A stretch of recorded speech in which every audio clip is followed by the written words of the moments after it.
During my adult life, my values have stayed pretty consistent. But I have noticed that over the years, over the decades, on some issues, my mind has shifted a bit. There are some policies that I used to think were good policies that now I think are maybe not such good policies. There are behaviors that I used to think were appropriate, and now I think, no, those behaviors are not appropriate. These changes in my attitudes, these changes in how I make moral decisions have happened slowly, little bit by little bit. Sometimes I'll have an aha moment and I'll realize, oh, no, this is really the right way to do it. But even then, it may be a little difficult for me to admit that what I was doing before maybe wasn't quite right. It is hard for us to change our minds. We have a picture of how things ought to be put together in our minds, and we really don't want to change that. But as we are challenged by new information, by new situations, by different perspectives, remember this: even Jesus changed his mind. Perhaps the most provocative story in the entire New Testament is the story of the Syrophoenician woman who comes to Jesus for help. Mark starts off the story this way: "From there he set out and went away to the region of Tyre." Now that's kind of a surprising statement because Jesus has been doing his ministry around the Sea of Galilee, the villages there, and now suddenly he's going to the region of Tyre. Tyre is far away. It would have taken Jesus at least 3 days to walk to the region of Tyre. Even more surprising than the distance is the fact that Tyre is a Gentile city, deep in Gentile territory, and Jesus doesn't go to Gentile cities. The Roman town of Sepphoris was just a few miles from where Jesus grew up. Jesus could have looked out his front door as a kid and he could have seen Sepphoris right over there, but the Gospels never tell us that he ever went to Sepphoris. The Roman city of Tiberias is right on the Sea of Galilee, a short walk from Capernaum, and yet the Gospels never tell us that Jesus ever went to Tiberias. And yet here's Jesus going days out of his way to go to Tyre or to go to the region of Tyre. Why is he going there? Well, Mark tells us. He entered a house and did not want anyone to know he was there. Every once in a while in Jesus' ministry, in the Gospel of Mark, Jesus gets away. In the first chapter of Mark, after a long day of healing and casting out demons, it says he got up early in the morning and went out into the wilderness to pray. Later in the Gospel of Mark, he feeds 5,000 and then he goes up on a mountain by himself. And so from time to time, we see Jesus removing himself, retreating. Perhaps he needed to refresh his spiritual batteries. I don't know. But anyway, this seems to be what's going on here. And he doesn't want anyone to know he's there. He wants to be left alone. And yet, amazingly, somehow, word gets out, even in Tyre, even in the region of Tyre, that the Jewish exorcist and healer is in town. And who comes to his door? Who comes to the house where he's hiding out? A Gentile woman. Now that's interesting because this is the first time in the Gospel of Mark that a Gentile comes to Jesus for help. Now there is a story a little earlier where Jesus casts a legion of demons out of a man and he's living in Gentile territory, but the story never actually says that the man was a Gentile. He could have been a Jew living in Gentile territory. But here, for the first time, Mark says explicitly, a Gentile comes to Jesus for help, or more specifically, a Syrophoenician woman. And this is what she says.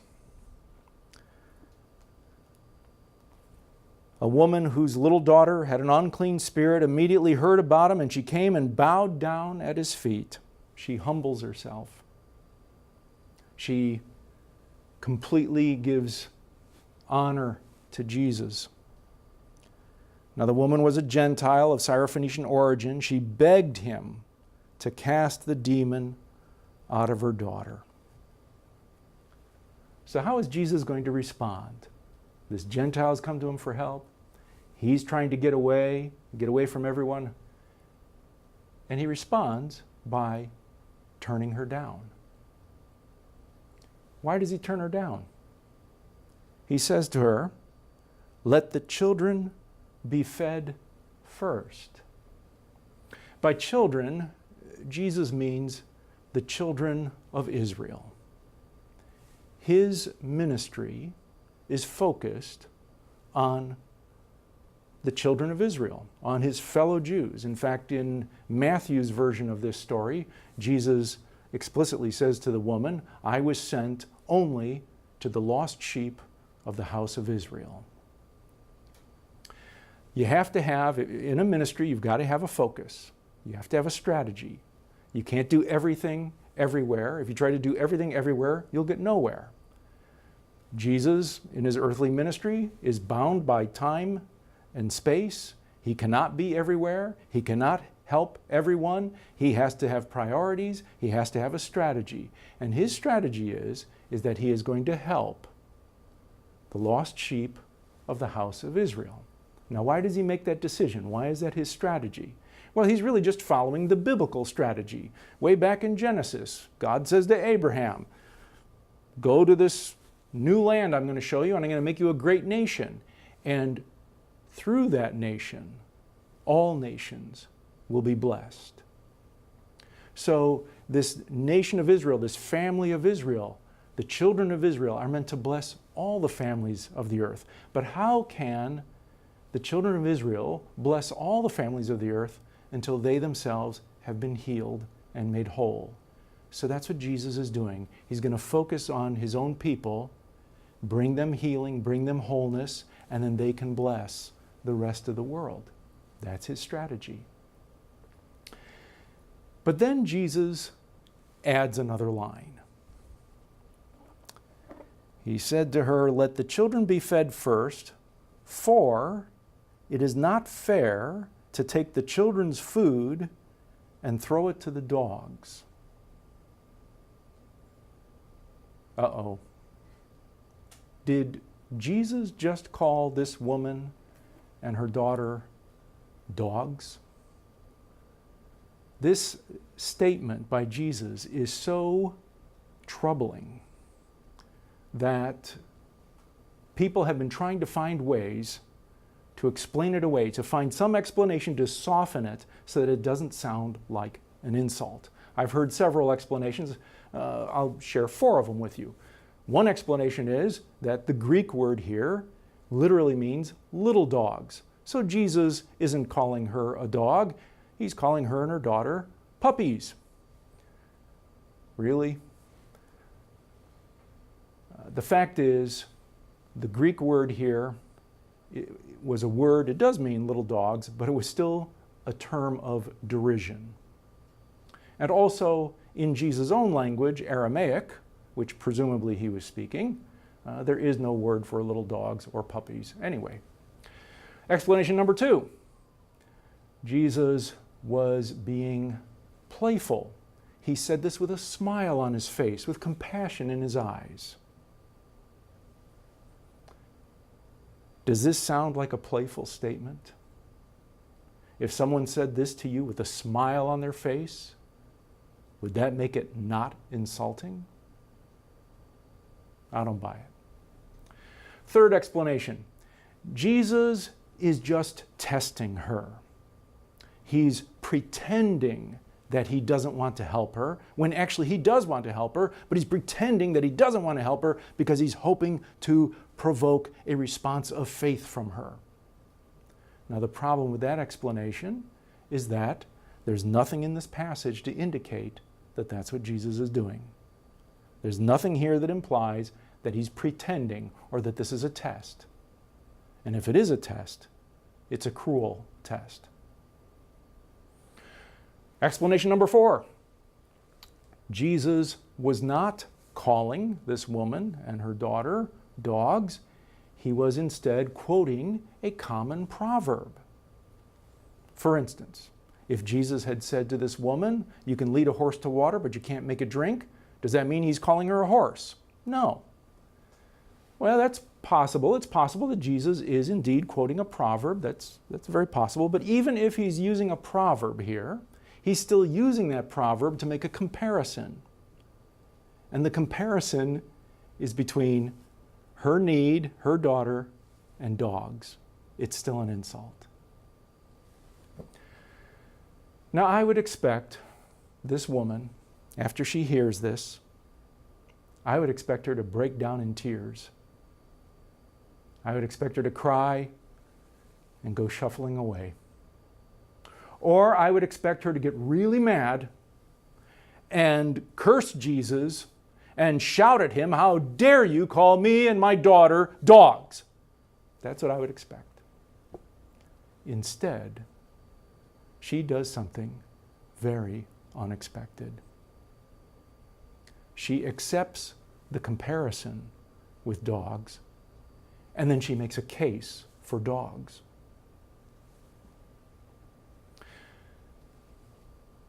She says, "Sir," or Lord, literally it's Lord. Now that's interesting because she's the only person in the Gospel of Mark who ever calls Jesus Lord. Now it's true that in common conversation, one could use the term Lord to simply mean sir. But the fact that in the Gospel of Mark, she's the only person to ever call Jesus Lord indicates to me that Jesus is signaling to us that this woman is making a confession of faith. She is, in a sense, the first Christian. She's a Christian before there were Christians. "Lord, even the dogs under the table eat the children's crumbs."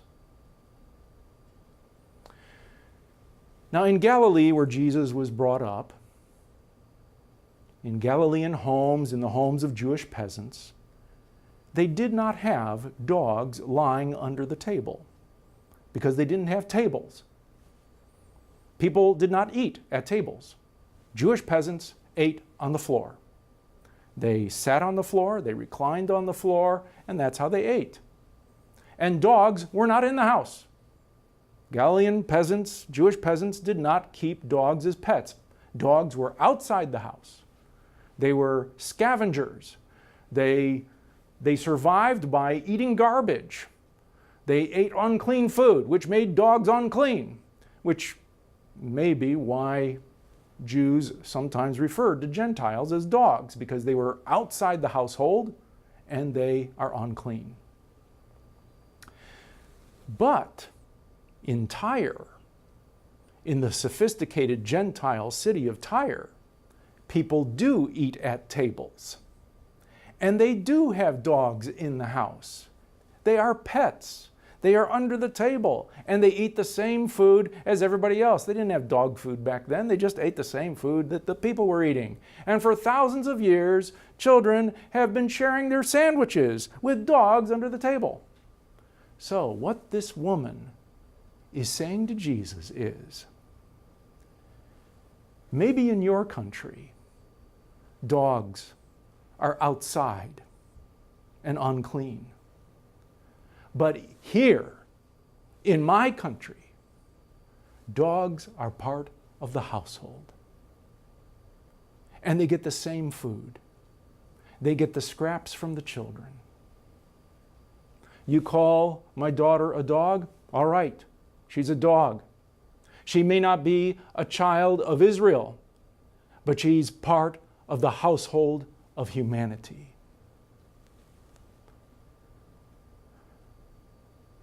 That is such a moving response.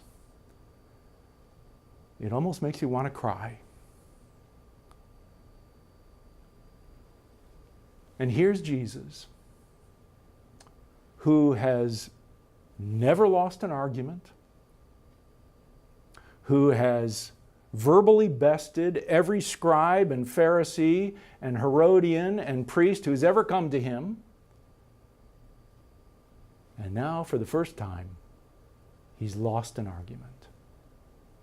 And he lost it to a Gentile woman. He sees in her what he's been preaching. He sees in her humility, persistence, and trust that God's boundless love knows no borders. Jesus changes his mind. Yes, his ministry is still going to be to the lost sheep of the house of Israel. But he now knows that he must never turn his back on any child of God. Jesus, perhaps now with a smile on his face, says, "For saying that, you may go. The demon has left your daughter." Now, this story was important to Mark. That's why he put it in his gospel. It was important to Matthew. Matthew has his version of it. He's got it in his gospel. And this story was very important to them because the early church was wrestling with this issue of Gentile inclusion in the church. And for them to resolve that very contentious issue, some people were going to have to change their minds. And what Mark is, in a sense, saying to his own congregation is, look, even Jesus changed his mind. As we unpack all the implications of the good news, as we discover all the implications of God's boundless love,